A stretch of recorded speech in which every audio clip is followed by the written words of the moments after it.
नमः शिवाय।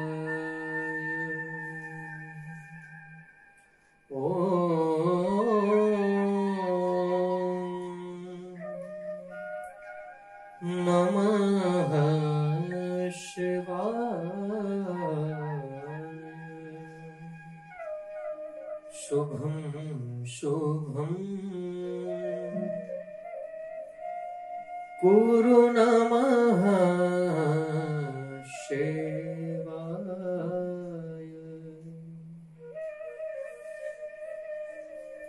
नमस्कार, स्वागत है आप सभी का एक बार पुनः श्रीमद् भागवत कथा में। पिछले सत्र में हमने श्रवण किया कि कलयुग के मांगने पर, जब कलयुग को स्वीकार नहीं किया राजा परीक्षित ने, कहा कि तुम मेरे राज्य में रह ही नहीं सकते, तुम यहां से कहीं और चले जाओ। कलयुग ने कहा, महाराज मैं कहां जाऊं, पूरी पृथ्वी के एक छत्र सम्राट हैं आप, मैं जहां जाता हूं आप वहीं मुझे खड़ग लिए दिखाई पड़ते हैं, मैं जाऊं तो जाऊं। कहा एक काम करिए, आप ही मुझे कोई स्थान बता दीजिए कि मैं वहां रह सकूं। तो परीक्षित ने 4 स्थान दिए, जिनकी चर्चा हम लोग पिछले सत्रों में कर चुके हैं। द्युतम पानम स्त्रिय सुना, और फिर उसने 5वीं बार और भी मांगा कि ये स्थान जो है, इनसे इतर भी मुझे कुछ चाहिए, और वो इसके भीतर एक विशेष गुण के कारण रीझ करके परीक्षित ने दिया। वो था स्वर्ण में स्थान। परीक्षित ने कहा तुम्हें एक गुण बहुत अच्छा है, वो गुण क्या है, इसकी चर्चा भी हम लोग पिछले सत्र में कर चुके हैं कि तुम्हारे भीतर ये गुण बहुत अच्छा है, इसलिए मैं रीझ कर जाओ, तुम्हें स्वर्ण में वास देता हूं, तुम्हें स्वर्ण में स्थान देता हूं। आज से तुम स्वर्ण में भी रहोगे, सोने में भी रहोगे, तो तुम्हारा धन में भी वास होगा। अब किसी ने यहां पर कहा कि भाई भगवान तो कहते हैं कि धातु नाम अस्मि कांचन, जितनी धातुएं हैं उनमें स्वर्ण जो है वो मेरा ही स्वरूप समझो, उसमें स्वर्ण में हूं, मैं ही हूं। जैसे जितने भी यज्ञ होते हैं उनमें जो जप यज्ञ है उसमें मेरा वास है,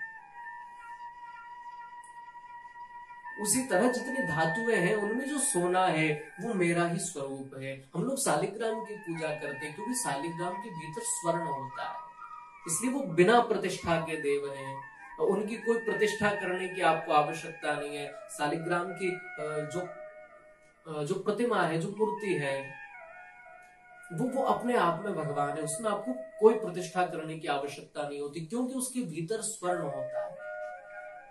तो जिस स्वर्ण में भगवान बैठे हैं वहां पर कलयुग कैसे रह सकता है, दोनों एक स्थान पर कैसे रह सकते हैं? ये तो एक दूसरे के परम शत्रु है। जहां काम तह राम नहीं, और जहां काम तह राम, एक साथ में दिन और रात दोनों कैसे हो सकते हैं? तब किसी संत ने बहुत अच्छी सुंदर बात कही। उन्होंने कहा कि देखो भाई, जो मेहनत करके, जो परिश्रम करके, जो बिना किसी का दिल दुखाए जो धन कमाया गया है और उससे जो स्वर्ण खरीदा, जो स्वर्ण लाया गया है, उसमें तो भगवान का ही वास है। जो परिश्रम का है, जो खरी कमाई का है, उसमें तो भगवान का ही वास है। परंतु जो अनीति के द्वारा किसी का अधिकार छीनकर, किसी के अधिकार का अतिक्रमण करके, किसी से बलपूर्वक छीन करके, किसी के साथ छल कपट करके जो धन घर में आया है, जो धन कमाया गया है, जो बिना परिश्रम का है, जिसमें मेहनत नहीं लगी है, वैसा जो धन है उसमें तो कलयुग का ही वास है। और वो जितना भी है वो कलयुग के प्रभाव से ही चला भी जाएगा। अब वो या तो आपके रोग आदि के उपचार में चला जाएगा, या फिर किसी न्यायिक फैसलों के चक्कर में कोर्ट कचहरी इन सब में चला जाना है। वो जिस तरह आया है वो वैसे ही चला जाएगा, जैसे कामों से आया है वो वैसे ही कामों में जाएगा। इसलिए जो अनीति करके, जो किसी का अधिकार छीन करके, किसी से बलपूर्वक डरा धमका करके, अथवा तो छल कपट षड्यंत्र करके जो धन आया है, उस धन में तो कलयुग का ही वास है। और जो खरी कमाई से आया है, जो ईमानदारी से आया है, यूं समझिए जो 1 नंबर का है, उसमें तो भगवान का ही वास है, उसमें तो प्रभु ही रहते हैं। परंतु जो 2 नंबर से आया है, जिसमें आपकी मेहनत नहीं है, जिसमें किसी का अधिकार छीना है, तो वैसा जो धन है उसमें कलयुग ही रहता है, उसमें कलयुग का वास है। और एक बार की घटना है, परीक्षित जो है मृगया के लिए, आखेट खेलने के लिए राजा महाराजाओं को एक शौक हुआ करता था कि वो वन में जाया करते थे। कई बार वो पशुओं का पीछा करते हुए उनके साथ आखेट किया करते थे। तो एक बार परीक्षित भी गए अपने मंत्रियों के साथ में, और उस दिन परीक्षित जब घर से चले तो उन्होंने अपने खजाने में जाकर के देखा कि देखूं तो सही मेरे खजाने में कितनी, मेरे जो पूर्वज हैं उन्होंने कितनी संपदा इकट्ठी कर रखी है, क्योंकि इतनी संपदा थी कि कभी वहां तक जाने की आवश्यकता उनको पड़ी ही नहीं। जो राजकाज देखते थे उन्होंने कभी यूं नहीं कहा कि हमारे खजाने में कोई कमी है, सब कुछ कुशलता से चल रहा था, इसलिए परीक्षित की दृष्टि कभी वहां गई ही नहीं। आज न जाने उनके मन में क्या आया, चलो जाकर के देखूं तो सही मेरे खजाने में। तो खजाने में जाकर के देखा तो वहां एक सुंदर सा चमचमाता वो मुकुट पड़ा हुआ था। उन्होंने मन में विचार किया क्यों ना आज इसी मुकुट को पहनकर मैं आखेट के लिए जाऊं, मैं वन में जाऊं, मैं मृगया के लिए जाऊं। तो उन्होंने उस मुकुट को धारण किया और मृगया के लिए अपने मंत्री आदि सहयोगियों के साथ चल दिए। एक हिरण का, एक मृग का पीछा करते करते राजा बहुत आगे निकल गए। जितने भी उनके मंत्रीगण आदि थे, जो सेना के सदस्य थे, वो सब पीछे छूट गए। राजा जंगल में बहुत आगे चले गए। धीरे धीरे दिन बढ़ता जा रहा था, समय जैसे जैसे बढ़ता जा रहा था, राजा को भूख और प्यास दोनों व्याकुल करने लगी। भूख सताने लगी, प्यास सताने लगी, कहीं कुछ दिखाई नहीं पड़ रहा। तभी उनको एक आश्रम दिखाई पड़ा, जो कि श्रमिक मुनि का आश्रम था। और ये श्रमिक मुनि के आश्रम में जैसे ही पहुंचे, आवाज लगाई, अरे आश्रम में कोई है? मैं आपका सम्राट परीक्षित बोल रहा हूँ, मुझे भोजन अथवा पानी की व्यवस्था, भोजन न भी हो तो मुझे पानी की व्यवस्था कर दीजिए, मैं बड़ा प्यासा हूँ। आश्रम के भीतर से कोई आवाज नहीं आई। परीक्षित को लगा मुझे अंदर प्रवेश करना चाहिए। आश्रम के भीतर प्रवेश किया तो क्या देखते हैं कि जो शमीक ऋषि है वो आंख बंद करके समाधि लगाए हुए बैठे हुए हैं। परीक्षित ने फिर आवाज लगाई, वो उनकी समाधि में इतनी तन्मयता थी, वो इतने अंतर्मुखी हो चुके थे कि उनको कुछ सुनाई नहीं पड़ रहा था। परीक्षित ने कई बार बोला परंतु शमीक ऋषि को सुनाई नहीं दिया। तब न जाने अचानक से परीक्षित के माथे पर क्या सवार हुआ। परीक्षित को लगा अरे ये जो महात्मा है, मुझे लग रहा है कि ये नाटक कर रहे हैं, ये मिथ्या व्यवहार कर रहे हैं मेरे साथ, इनकी समाधि झूठी है। ये मेरी आओ भगत से राजा की, भाई राजा है तो आया है तो उसका स्वागत सत्कार आदि सब करना पड़ेगा, इससे बचने के लिए ये मिथ्या नाटक कर रहे हैं समाधि का। और उसको न जाने ऐसा भाव उसके मन में क्यों आ गया, और उसने क्या किया, उसका ये जो विचार था एकदम ये पक्का हो गया कि ये बिल्कुल नाटक कर रहा है, इसकी समाधि झूठी है। इन्होंने क्या किया, एक मरा हुआ सर्प पड़ा था पास में, और उसको एक तीर के सहारे से उसको उठाया, और ये जानने के लिए कि समाधि असली है या नकली है, तो उन्होंने उसको महात्मा के गले में डाल दिया। अब महात्मा सच्चे, समाधि भी सच्ची। परीक्षित तो वहां से चले गए, परीक्षित वहां से निकल गए, पर वहां कुछ बालक जो छोटे छोटे थे बिल्कुल, जो 2-2, 4-4, 5-5 साल के होंगे, वैसे जो बालक थे वहां, उन्होंने ये सब नजारा देखा। तो जो श्रमिक मुनि है, जिन श्रमिक मुनि के गले में राजा ने सर्प डाला, उन श्रमिक मुनि का एक बेटा भी जिसका नाम है श्रृंगी, जो कोशकी नदी के तट पर खेल रहा था। तो जो छोटे छोटे बालक है उन्होंने जाकर के कहा, अरे श्रृंगी तू यहाँ खेल रहा है, हमारे यहाँ का राजा आया और तेरे पिता का बड़ा घोर उसने अपमान कर दिया, एक मरा हुआ सांप तेरे पिता के गले में डाल दिया, वो भी समाधि अवस्था में। अब तो ऋषि कुमार है, क्रोध तो आया ही आया। कोशकी नदी में स्नान कर रहा था बालक, तभी उसको इतना क्रोध आया, अरे परीक्षित ने मेरे पिता का अपमान कर दिया, वो भी समाधि अवस्था में।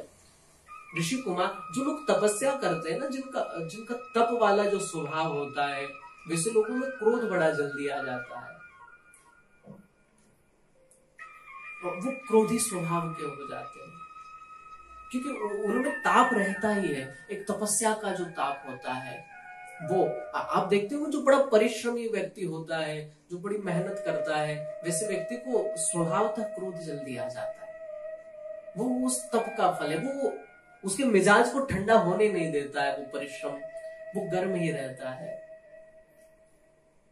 कई बार जो काम करता रहता है, उसको जाकर हम छेड़ देते तो वो जल्दी क्रोधित हो जाता है, क्योंकि जो मशीन चलेगी वो गर्म तो होती है।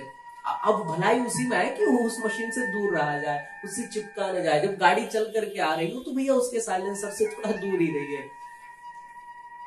तो जो तपस्वी तरह के लोग होते हैं, उनमें स्वभाव तो थोड़ा क्रोध होता है। उस बालक को क्रोध आ गया और बालक ने कहा, अरे धूर्त मूर्ख राजा कहीं की, तेरे पितामहों ने, जिन पांडवों ने संत सेवा के लिए अपना सर्वस्व न्यौछावर कर दिया, जो संतों की चरण धूलि लेकर अपने मस्तक से लगाते थे, और संत भी उन्हें बड़ा लाड करते थे, प्यार करते थे, ऐसे कुल को तूने कलंकित कर दिया है, उस कुल को आज लज्जित कर दिया है, तूने सब मर्यादाओं को लांग दिया है। दिलंघित मर्यादम तक्षक सप्तमे हनि, कहा है कुलांगार, तूने तो कुल को कलंकित कर दिया है, तू कुलांगार है, तूने सब मर्यादाओं को लांग दिया। इसलिए जिस तक्षक को, जिस सर्प को तूने मेरे पिता के गले में डाला है, जा आज से 7वें दिन वही सर्प तुझे डसेगा और तेरी मृत्यु हो जाएगी। श्राप दे दिया। उधर परीक्षित तो घर पहुंच गए। अब वो बालक कौशिकी नदी से जब पहुंचा पिता के पास, वो जोर जोर से रोने लगा। जब वो जोर जोर से रोने लगा तो पिता की समाधि टूटी। देखिए, ये संतति का जो रोना है, ये अच्छे अच्छों की समाधि को तोड़ देता है। राजा कितना चिल्लाया, राजा ने कितनी बार आवाज लगाई, परंतु समाधि टूटी नहीं महात्मा की। पर जब अपना बालक रोया तो समाधि टूट गई। हम लोग कई बार देखते हैं, बहुत लोग जो होते हैं बड़े कठोर तरह के होते हैं, परंतु जब बात अपनी संतति की आती है तो वो उतनी कठोरता दिखा नहीं पाते हैं।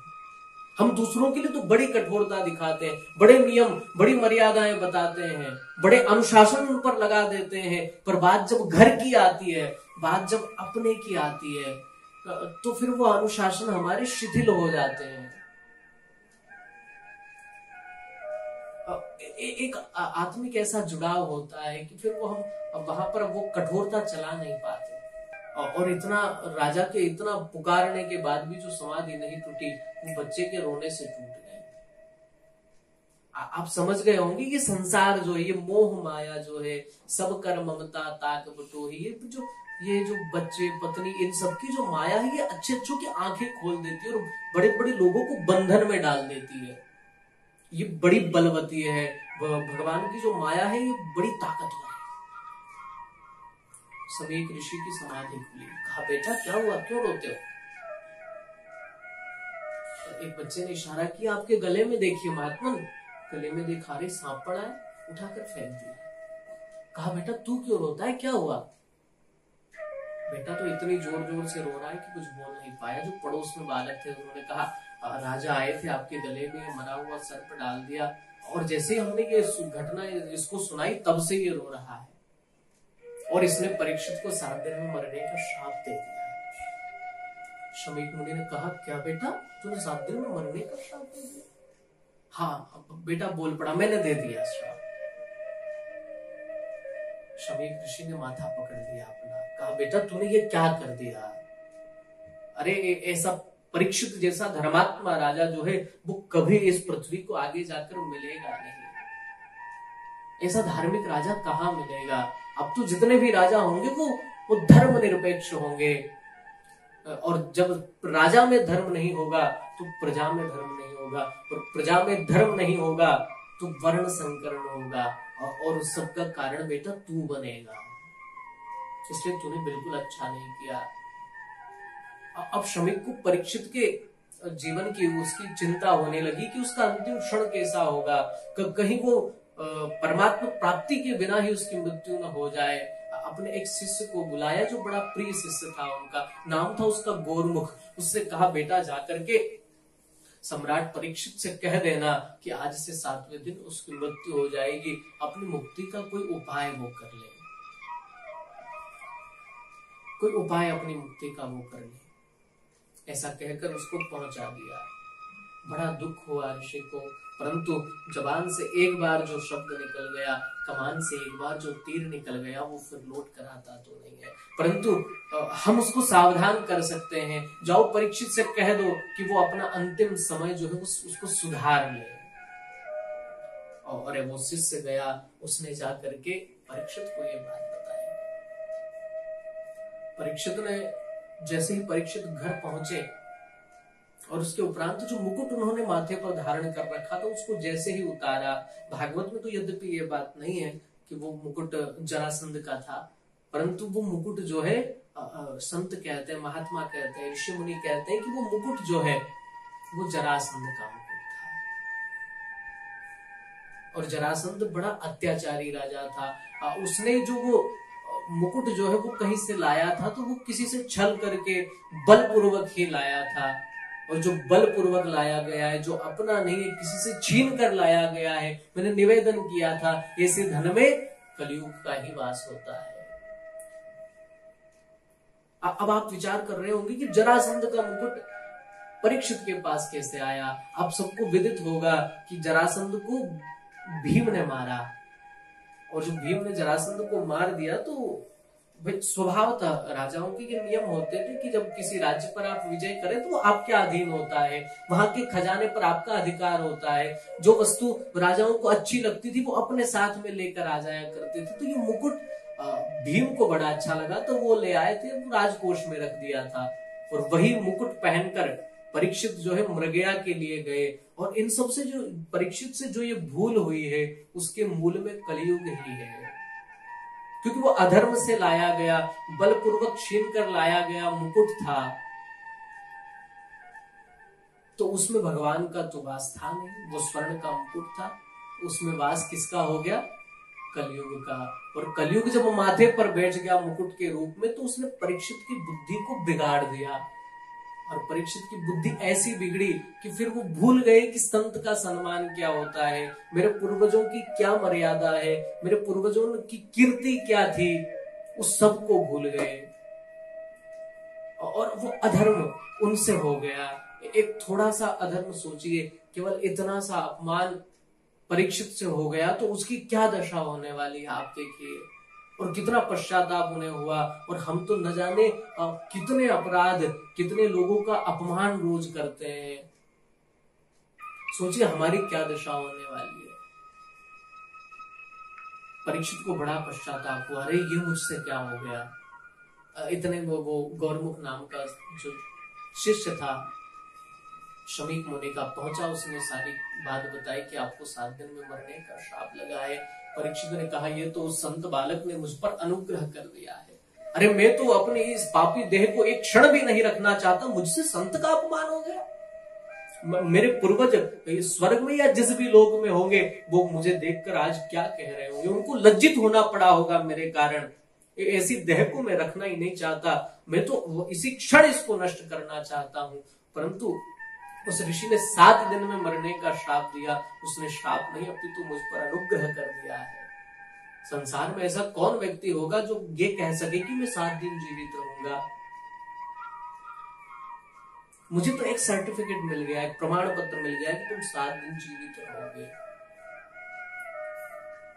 परीक्षित सब कुछ छोड़ छाड़ करके गंगा के तट पर शुकताल में पहुंच गए। अपने बेटे जन्मेजय को यहाँ पर राज्य काज सब सौंप दिया। और वहां जाकर फिर क्या हुआ, उस घटना की चर्चा हम लोग अगले सत्र में करेंगे।